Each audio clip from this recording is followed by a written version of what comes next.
wenn Griechenland aus der Eurozone austreten würde, wer das entscheidet und wie der Prozess dann aussieht?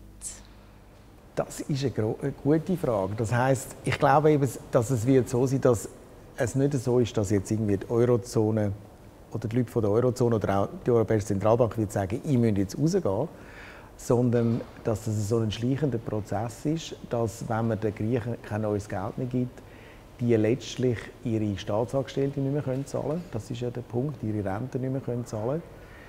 Sie kommen nie mehr Geld über, auf den Finanzmärkten sowieso nicht. Und dann werden sie müssen eine eigene Währung einführen. Weil das Einzige, was sie noch können, ist Geldschein drucken und werden müssen sagen, das ist unsere Währung.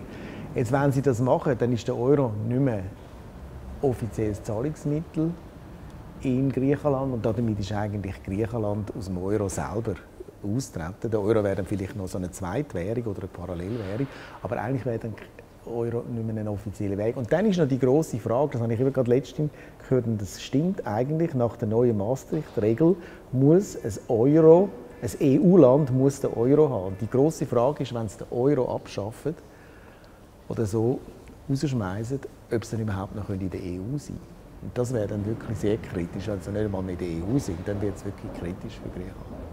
Also ich glaube, es ist nicht Europa, das entscheidet, sondern es sind letztlich die Griechen selber, die das entscheiden. Weil in den Verträgen gibt es kein Out.